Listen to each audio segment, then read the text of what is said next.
Good morning to all my dear students of class 1. Today I am here to explain you all the chapter number 13 of the subject English First. The name of the chapter is The Parade. Chapter का name क्या है? The Parade. आप यहाँ पे देख सकते हैं ये हमारे भारत का झंडा बना हुआ है, हमारे इंडिया का ये फ्लैग है, इसे हम हिंदी में तिरंगा कहते हैं। फ्लैग में 3 कलर्स होते हैं। सबसे पहली लाइन में होता है सैफ्रॉन कलर, सेकेंड लाइन में वाइट और थर्ड लाइन में ग्रीन, और बीच में एक अशोक चक्र बना होता है जिसमें 24 स्पोक्स होते हैं। Hello, I am Sonal. I live in New Delhi. Yesterday, 26 January was Republic Day. ये स्टोरी एक लड़की सोनल और उसकी फैमिली की है। वो न्यू दिल्ली में रहती है जो कि कैपिटल ऑफ इंडिया है। वो कल के बारे में बता रही है जो बीत चुका है, यानी कि वो ये स्टोरी 27 जनवरी को बता रही है कि कल 26 जनवरी था जो कि रिपब्लिक डे था। I went to the parade with my mother, father and brother Anil. मैं परेड देखने गई थी अपने मम्मी पापा और भाई अनिल के साथ। We were in the front row. We stood up to sing Jan Gan Man, our national anthem. उसने बताया कि हम सबसे आगे वाली रो में बैठे थे और हम सब खड़े हो गए जब हमारा नेशनल एंथम जन गण मन बजने लगा। ये हम सब जानते हैं कि हम जब नेशनल एंथम गाते हैं तो हम खड़े होके गाते हैं। Then a helicopter flew over us and showered rose petals. उसके बाद एक हेलीकॉप्टर हमारे ऊपर से उड़ता नजर आया जिसने हमारे ऊपर गुलाब की पंखुड़ियां बरसाई, यानी कि रोज पेटल्स को बरसाया सबके ऊपर।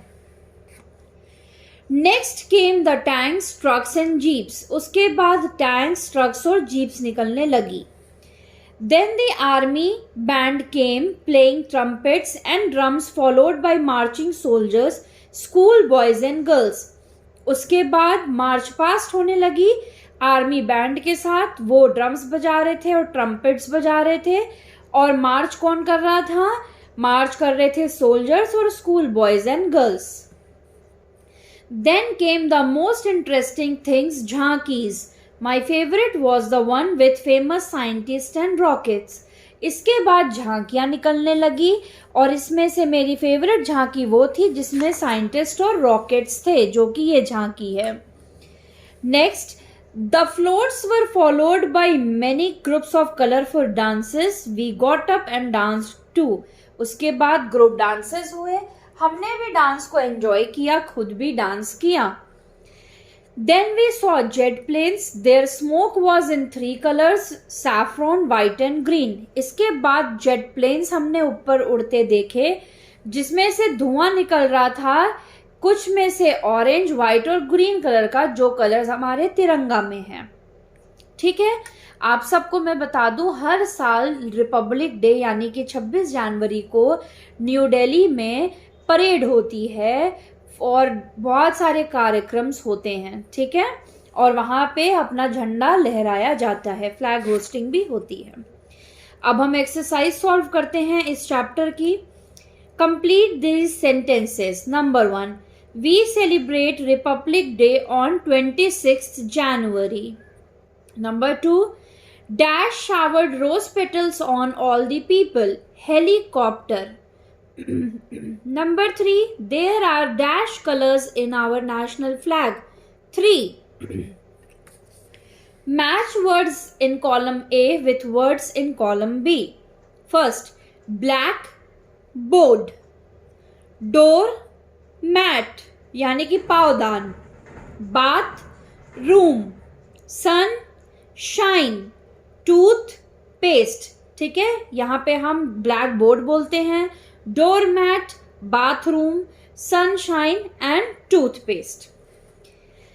When someone does something well, we use these words to show our appreciation and happiness. ये कह रहा है जब कोई हमारे सामने कोई अच्छी चीज करता है तो हम उसके काम को अप्रिशिएट कैसे करते हैं, हम उसकी तारीफ कैसे करते हैं। फॉर एग्जाम्पल, अगर आपके बहुत अच्छे परसेंटेज आए तो आपके फादर या मदर आपको क्या बोलेंगे?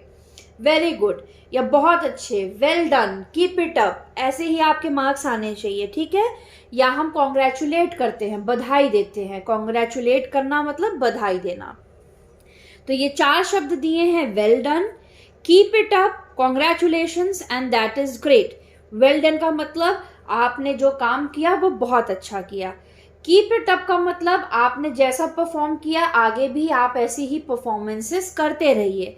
कॉन्ग्रेचुलेशन मतलब किसी को बधाई देना, और दैट इज ग्रेट का मतलब कि वाओ ये बहुत अच्छी खबर आपने हमको सुनाई।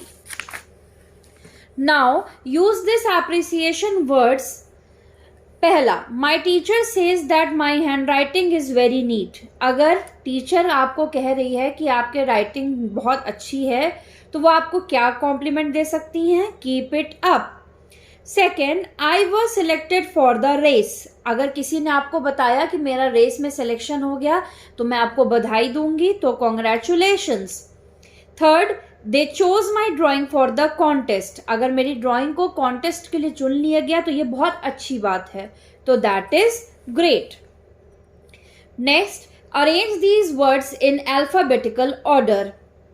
First, drum, flag, colour, jeep, rose, helicopter. हमें इसे अल्फाबेटिकल ऑर्डर में लगाना है। अल्फाबेटिकल ऑर्डर का क्या मतलब हुआ? सिंपल सी बात है, हमें यहाँ पे सिर्फ पहले अल्फाबेट को ध्यान देना है, जैसे D, F, C, J, R और एच। यहाँ पे आप स्मॉल में ऐसे इस तरीके से ABCD लिख लीजिए पूरा, JKLMNOPQRSTUVWXY एंड Z। ठीक है, अब हमें इसको अल्फाबेट के अकॉर्डिंग लगाना है। अब यहाँ पे दिया है, अब आप यहाँ पे ऐसे पहले अल्फाबेट्स यहाँ पे लिख लीजिए। ड्रम का D, फ्लैग का F, कलर का C, जीप का J, R रोज का एंड H हेलीकॉप्टर का। अब इन अल्फाबेट्स में सबसे पहले कौन सा अल्फाबेट आ रहा है? C। तो C से शुरू होने वाले वर्ड को हम सबसे पहले यहां पे लिखेंगे कलर। फिर आता है D, so D for drum. फिर आता है F, F फॉर फ्लैग। फिर आता है हमारा H, H फॉर हेलीकॉप्टर। फिर आता है J, J for jeep and last में हमारा आता है R, R फॉर रोज। तो अल्फाबेटिकल ऑर्डर में लिखने का यही मतलब होता है कि जो अल्फाबेट सबसे पहले आता है उसे हम सबसे पहले लिखेंगे। ठीक है, लास्ट एक्टिविटी आपकी होमवर्क है। इसमें कह रहा है make a list of all national holidays. मैं आपको बता देती हूं, हमारे इंडिया में 3 ही नेशनल हॉलीडे होती हैं। पहले होती है, चलिए मैं खुद ही आप लोगों को सॉल्व करके दिखा देती हूं। सबसे पहले क्या होती है? सबसे पहले हमारी होती है रिपब्लिक डे, जो कि हम हर साल मनाते हैं 26 जनवरी को। फिर दूसरी नेशनल हॉलीडे होती है इंडिपेंडेंस डे, जो हम हर साल सेलिब्रेट करते हैं 15 अगस्त को। एंड थर्ड नेशनल हॉलीडे हमारी होती है गांधी जयंती, यानी कि birth date of Mahatma Gandhi, जो हम 2 अक्टूबर हर साल मनाते हैं। सो हमारे देश में 3 ही नेशनल हॉलीडेज होती हैं। सबसे पहले रिपब्लिक डे 26 जनवरी, इंडिपेंडेंस डे 15 अगस्त एंड गांधी जयंती 2 अक्टूबर। ठीक है, इस चैप्टर में क्वेश्चन आंसर्स दिए नहीं हुए हैं, मैं क्वेश्चन आंसर्स बना के आप लोगों को होमवर्क में पोस्ट कर दूंगी। So that's all for the today's class. Chapter number 13 of the subject English First is over today. Thank you very much.